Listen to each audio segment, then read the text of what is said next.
everyone, I'm Bethany Anderson with Crayons and Marketers. And if you've ever struggled to fully utilize your digital marketing, advertising, all those tools to grow your business, you are not alone. And if you need help trying to leverage your search, your social media, or your display ads to grow more effectively, you've come to the right place. Today, I'm speaking with my colleague and practical jokester, Brandon Tubbs. He is a digital marketing expert, a guru, and to get his insights on mastering digital ads, he has more than 10 years in the biz, driving up results for people. He's just the person to help us, so let's get right into it. Why are digital ads so critical for businesses today? And can you share, the two main types of ways that companies use digital ads?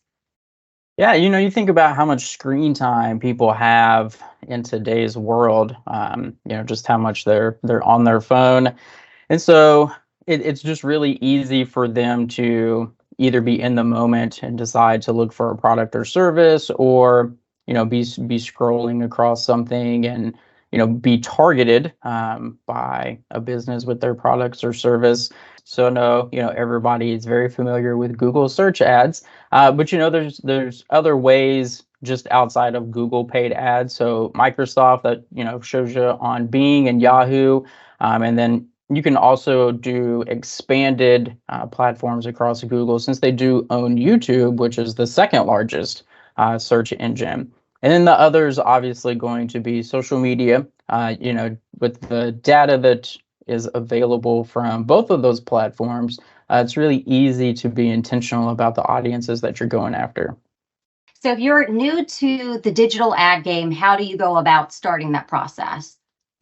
Sure. So first of all, search is going to be probably the thing that I always recommend the most, because it gives you an opportunity to be in a space when somebody is actively looking for what you have. You're not trying to interrupt the things that they're doing to put your brand in front of them. It's a quick and effective way to show up in the space whenever they're seeking you out, so to speak. So that's always a good starting point. That's where I would recommend launching any digital campaign. For companies who don't know, what are they doing when they're using those specific keywords in their digital ads? What keywords, when somebody does a search online, do you want to show up for? I think the biggest mistake that I see a lot of people doing is there's different matches to those keywords. It's not just as simple as putting in a keyword. So you have, an exact match, meaning somebody has to put in exactly the keyword that you put in. And then you have phrase match, which is, hey, if they do a search, but it includes these words that are in there, you can show up. And then broad match, which can be, hey, if maybe these words look or have the same letters in them, then you could show up for this. And a lot of companies don't know that. A lot of, especially small business owners don't know that. So they're just putting in these keywords and it's going to default to broad match. So they end up showing up for a lot of traffic that isn't going to generate any leads or sales for them because their match type is not where it needs to be. And it's really easy to do the research. There's a lot of different software out there where you can put your website in and it'll tell you, hey, these might be great keywords for you to use. Oh yeah, Google has in its interface, it has a keyword planning tool that's on there. So you can see, what are popular searches for your business that are in there. You can see trends over the last 12 months, because there are some companies that are seasonal. So it kind of gives you an idea of, when you need to maybe pause some keywords or start incorporating some different ones. And it can also show you, if there's some keywords that are showing up that's maybe not relevant to your business. It also gives you a good idea of some keywords that you can add to a negative list to make sure that you don't show up for those. With the new year, we know that cookies are going away. They track all your data. They provide a lot of information. How are you navigating those issues with Google right now? They launched their Google Analytics 4, so GA4. It officially went live in July.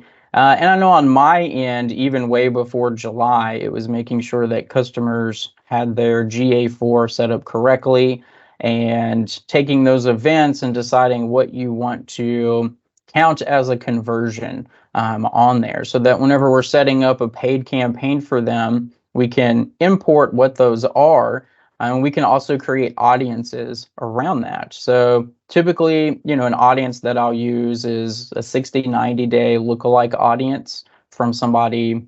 It takes the traffic that has come to your site, and through ads, it just gives another layer to your keywords. You're not just, on these keywords, but now it's also these keywords plus people who kind of look like the people online that have already been on my website. Oh, we're going to do something that's just going to keep us top of mind to, well, you can be top of mind, but then we're also going to just continue to track that down and make that also a low funnel type of campaign to really drive those conversions. So it's definitely evident that's the direction Google is going in, is really just focused on conversions for consumers. And, businesses, that's going to be okay with them, because that just means that should lead to more clients and more opportunities for them. With all these opportunities, is there one in particular thing that stands out to you that's been a really helpful tool, maybe something that came out this year? I would say definitely 2020, a lot of businesses realized, hey, I need to be doing this online thing.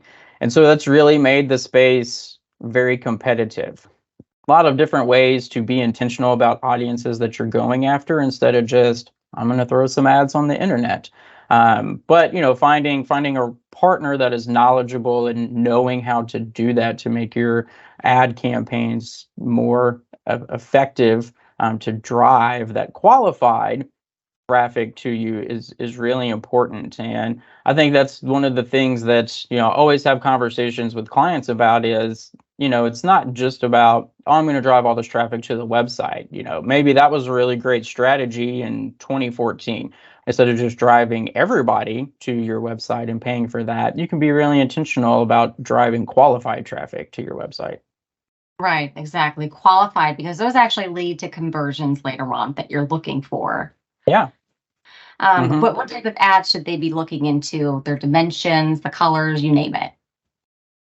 Sure. So if you're going to do a display campaign, which those, gives an opportunity for a lot of people to see your business, they work really well if you have, something very dynamic in your ad that would draw attention to it and want people to click on it. Really easy for three basic ad sizes. You're going to want a square ad, you're going to want a long rectangle ad, and then you're going to want a landscape ad. If you can do those three, then that'll pretty much cover everywhere that Google or whatever platform you're using would be able to serve that display ad.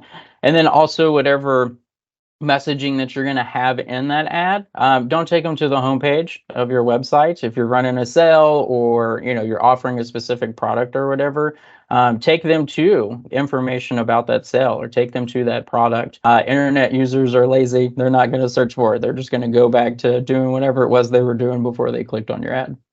That's right. I need to get to where I'm going. So thank you Yeah, so much, yeah, for sure. Bridget. I appreciate your help. And there you have it, folks. We have now many new tools and tactics to help step up our digital marketing game. And thanks again, Brandon. We will see you next time. Thanks.